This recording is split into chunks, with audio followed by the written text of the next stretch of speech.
पद्म पुराण में पंडाल में बैठी हो लोगों को सबको सुनाई पड़ रहा है ना?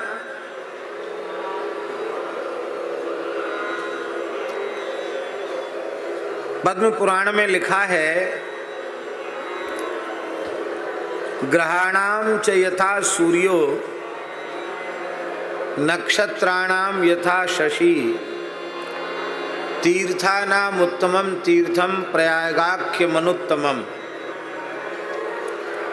ग्रहों में जैसे सूर्य सर्वश्रेष्ठ हैं, नक्षत्रों में जैसे चंद्रमा श्रेष्ठ हैं, ऐसे धरती के समस्त तीर्थों में तीर्थराज प्रयाग श्रेष्ठ है। और गोस्वामी जी ने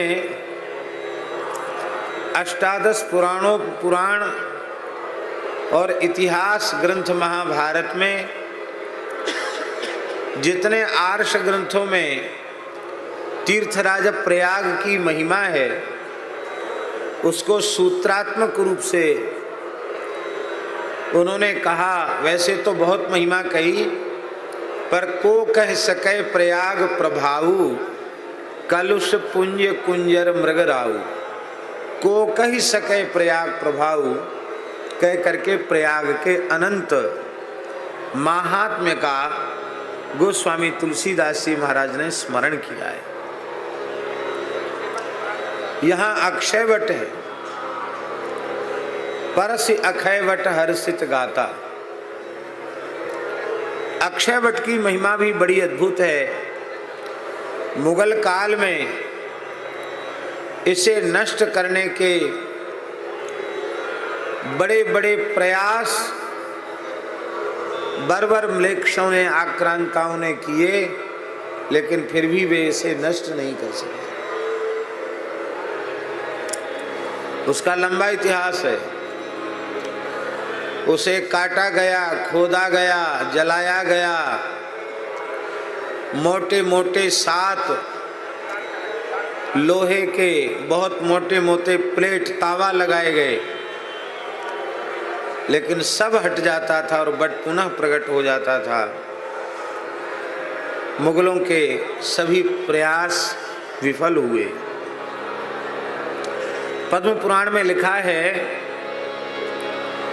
कि इस यत्र बटस्याक्षयस्य दर्शनं कुरुते नरः तेन दर्शन मात्रेण ब्रह्म हत्या विनश्यति।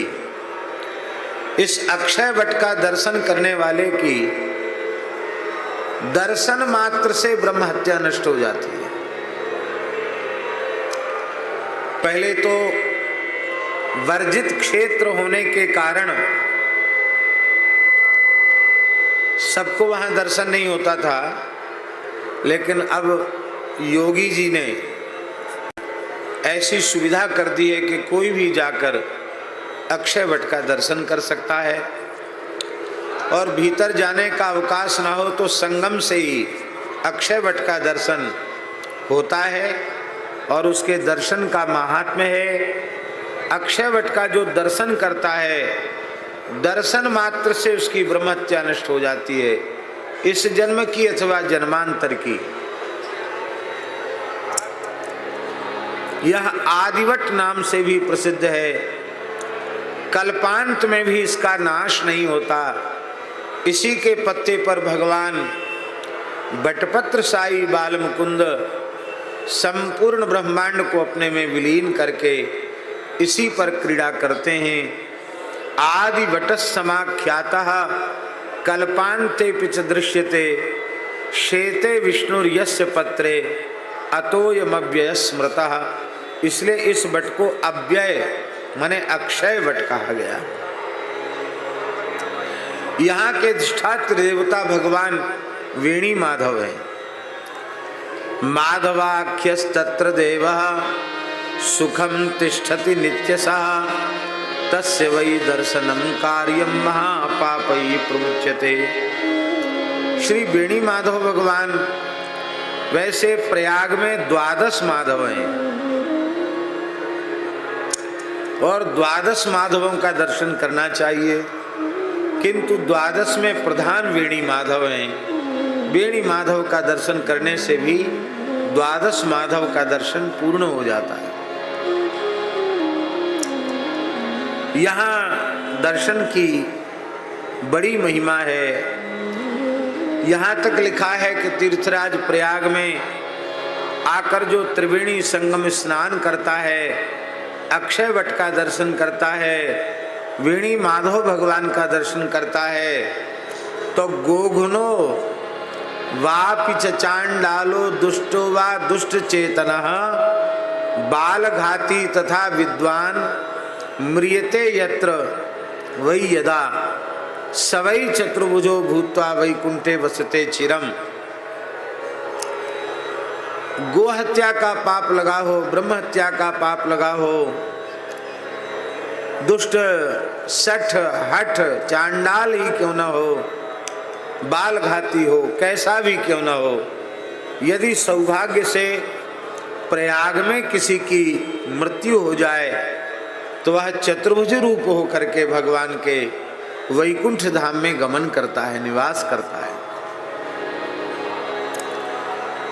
पद्म पुराण में लिखा है कि प्रयाग में माघ मास में जो त्रिवेणी में स्नान करता है, न तस्य फल संख्यास्ति शृणु देवर्षि सत्तम, उसके पुण्य फल की कोई संख्या नहीं है।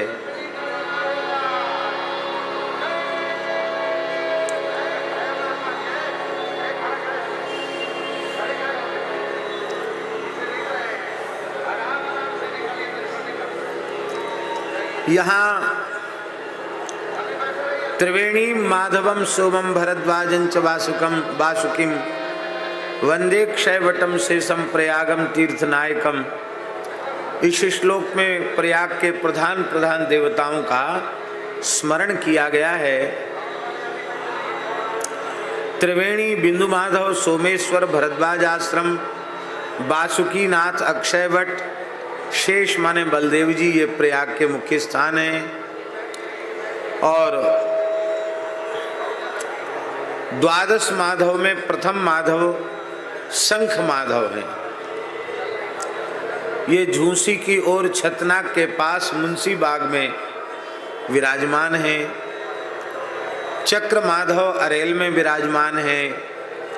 गदा माधव नैनी में विराजमान है। पद्म माधव इनका केवल एक पत्थर मात्र लगा हुआ है, स्थान निर्देशक, देवता का स्थान इस समय नहीं है। अनंत माधव अक्षयवट के पास हैं। बिंदु माधव उनका भी विग्रह नहीं है, लेकिन द्रौपदी घाट के पास उनकी स्थिति बताई गई है। मनोहर माधव ये द्रिवेश्वर नाथ मंदिर में इनका विग्रह है। और असी माधव ये नाग वासुकी के पास इनकी स्थिति बताई गई है। संकष्टहर माधव वो पूज्यपाद ब्रह्मचारी जी के स्थान में संकष्टहर माधव विराजमान है। स्थल तो था लेकिन विग्रह विलुप्त था, तो पूज्य श्री ब्रह्मचारी जी महाराज ने और ब्रह्मर्षि श्री देवराहा बाबा सरकार ने उस स्थल का अनुभव करके वहाँ श्री संकष्टहर माधव को प्रतिष्ठित किया। और आदि वेणी माधव त्रिवेणी पर जल के रूप में हैं, आदि माधव अरेल में हैं, और 12 में श्री वेणी माधव भगवान वे दारागंज में हैं। 51 शक्तिपीठों में ललिता देवी नामक शक्तिपीठ भी इस तीर्थराज प्रयाग में है। यहाँ सती की अंगुली गिरी थी, ऐसा बहुत विशेष महात्म्य इस प्रयाग का बताया गया है।